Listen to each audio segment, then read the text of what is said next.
Hello guys, welcome to heart bro explainer. तो आज हम 13 दिन के पार्ट 3 के बारे में जानेंगे। तो चलिए शुरू करते हैं। तो पार्ट 3 में घबराई हुई रिया सोचती है कि पड़ोसियों को कॉल करना चाहिए मुझे, और रिया ने सारे दरवाजे पहले ही लॉक कर दिए हैं। फिर रिया पड़ोसियों को कॉल करती है, पर उसका कॉल नहीं लग रहा होता है। फिर वह बोलती है, ओह पड़ोसियों को भी कॉल नहीं लग रहा है, ये नेटवर्क को क्या हो गया है। तभी उसके दरवाजे से खट खट की आवाज़ आती है और वह कहती है, दरवाजे पे कौन दस्तक दे रहा है। फिर वह इतनी डरी हुई होती है कि सोफ़ा ले जाकर वह दरवाजे पर लगा देती है और कहती है ये सोफ़ा दरवाजे को खुलने से रोक पाएगा।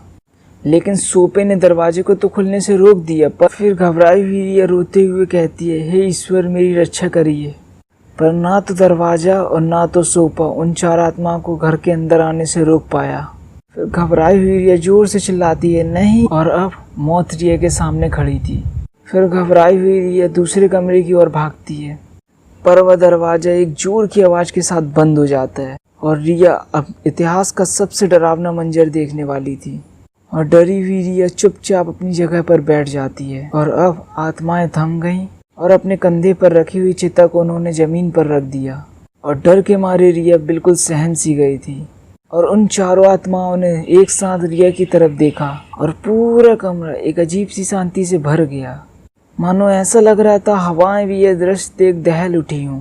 और अब रिया के पास बचने का कोई भी रास्ता नहीं था, और उसे बचा सकने वाला भाई कनन भी अभी बहुत दूर था। और वहीं दूसरी ओर कनन रिया को फ़ोन करने की बहुत कोशिश कर रहा था। और कनन प्रियंका से कहता है, रिया का फ़ोन क्यों नहीं लग रहा है, मुझे इसकी चिंता बहुत सताए जा रही है। प्रियंका, सब ठीक तो होगा ना। और प्रियंका कहती है, चिंता मत करो कनन, सब ठीक ही होगा। फिर वह दोनों जैसे तैसे कर घर तक पहुंच जाते हैं। और कनन कहता है, चलो जल्दी अंदर चलते हैं। वह अंदर जाता है, गेट खोलता है, स्विच ऑन करने की कोशिश करता है और चिल्लाता है, रिया तुम कहाँ हो। और उससे रिया जमीन पर डली हुई मिलती है। वह रिया को अपनी गोद में उठाकर कहता है, रिया तुम्हें क्या हुआ है, और रोने लगता है। और वह प्रियंका से कहता है, प्रियंका यह सांस नहीं ले रही, प्लीज़ जल्दी डॉक्टर को बुलाओ।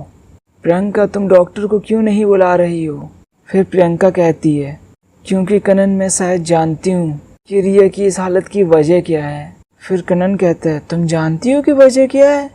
प्रियंका रोने लगती है और कहती है, हाँ, मुझे तुम्हें पहले ही बता देना था, मुझे माफ़ कर दो कनन। और फिर वह बताना शुरू करती है, ये सब उस रात से शुरू हुआ जब हम बंदीपुर गए थे।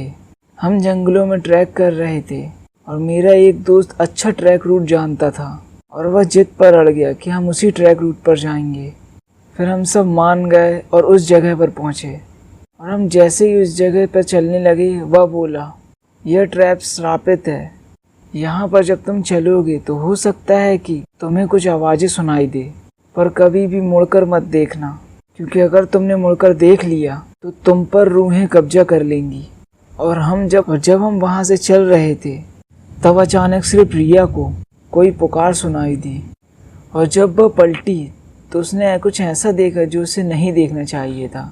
और वह रोने लगी और हमारी ओर दौड़ी। और पार्ट 3 यहीं पर समाप्त होता है। अगला पार्ट देखने के लिए हमारे चैनल को सब्सक्राइब करें, और अगला पार्ट आपको बहुत ही जल्द मिल जाएगा।